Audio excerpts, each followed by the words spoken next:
Hello everyone. Today I'm going to tell you about the topic Parliament of India, which comes under the broad categorization of Indian polity and governance.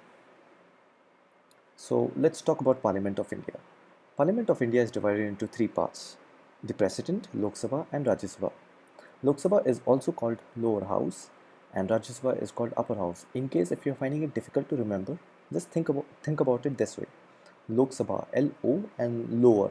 This should match with it, and the rest should go opposite to the lower, that is upper. Let's talk about the president. President is elected by MPs. MPs are nothing but the member of parliaments who we as a citizen are entitled to elect, not select. So we as a citizen, we are entitled to elect an MLA and an MP. So those MPs together adds up to form a majority in Lok Sabha and Rajya Sabha, and therefore they further go on to elect the president. So historically, we have seen that ruling party, that is the majority in Lok Sabha, elects the president. So in Lok Sabha, the majority are also called the cabinet minister or the prime minister.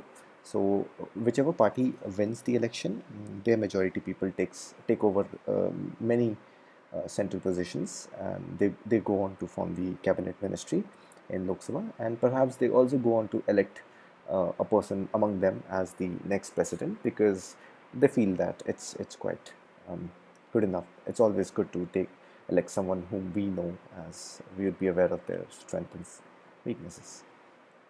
Next is Lok Sabha. In Lok Sabha, we have 543 members. You need to remember this. This number is very crucial from examination point of view. It is also called House of the People. It has 543 MPs. 542 MPs of which are elected by the citizen. As I've said before, that we as a citizen, when we go for election, we are entitled to elect one MLA and one MP. So 542 MPs are elected by the citizens, and 2 MPs are elected by the president. Maximum strength of Lok Sabha can be 552. Again, the number you need to remember is the maximum strength. 543 is the current strength, and 552 is the maximum strength. It is the maximum seat that can be filled up in Lok Sabha. The members are elected for the term of 5 years only. So any party that wins the election, they be in position for 5 years. After that, again election happens, and we as citizens of India are allowed to vote every 5 years. The minimum eligibility of an MP has to be 25 years and above. So again, this is another quantitative value that you need to remember. Next, now let's talk about the distribution of MPs. So as we discussed that Lok Sabha has 543 members currently, but we are going to talk about the distribution in terms of the maximum strength of Lok Sabha, that is 552.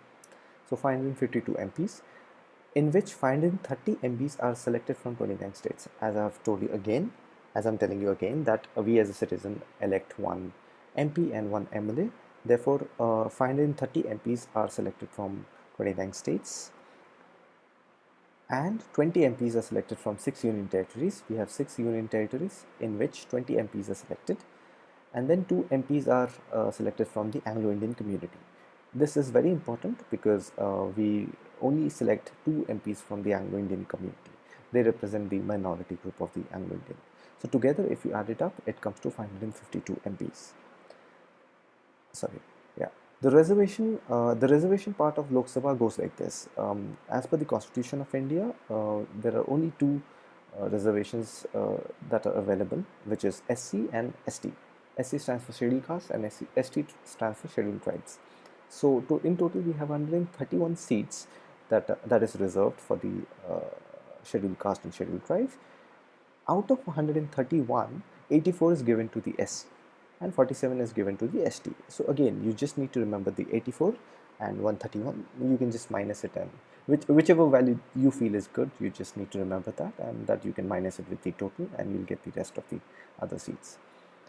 The women reservation part in Lok Sabha is 33%. So as I have told you before, that Lok Sabha consists of 543 members. You just have to put 33% to it. That is 33 divided by 100 into 543. You would get the number. That number is perhaps the number of seats that are reserved for the women candidate in Lok Sabha. Now let's talk about Rajya Sabha. Rajya Sabha consists of 250 members. So as you can see, Lok Sabha had 543 members, and Rajya Sabha on the other hand has 250, almost half of the members. It is a permanent body and cannot be dissoluted. So the meaning of dissoluted is it cannot be dissolved, unlike Lok Sabha. In Lok Sabha, it is possible that the entire cabinet ministry can be dissolved if it's not functioning properly. One third of the members retire every second year. This is another important point. You need to remember this. Members are elected for a maximum tenure of 6 years. In Lok Sabha, it's a maximum tenure of 5 years because the entire ruling party stands for 5 years. After that, again, elections happen. But in Rajya Sabha, the maximum tenure is for 6 years. Distribution of MPs. Now let's talk about the distribution of MPs in Rajya Sabha. So in total, we have 250 MPs, out of which 238 MPs are selected from 29 states and 6 union territories.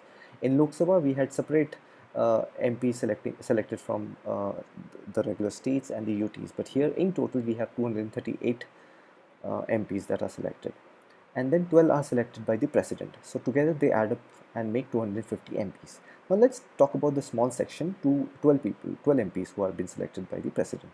12 MPs are selected by the president. They come from fields like literature, science, arts, social service, etc.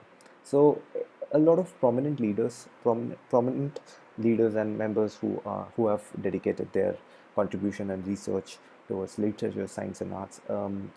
They on the basis of merit, on the basis of recommendation, are selected by the president, and only 12 of them get to become the MP of Rajya Sabha.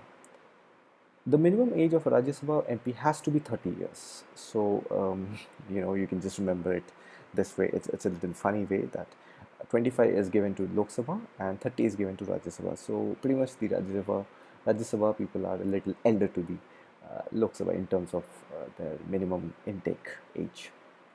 So that's it for today, and I think I have covered the topic Parliament of India in brief. I hope it was helpful to you.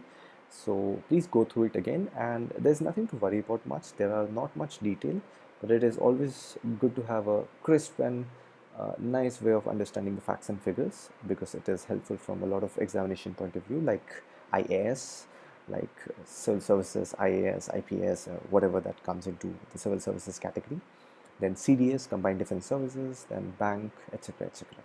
So keep watching. I'll post more videos on it. Thank you for watching.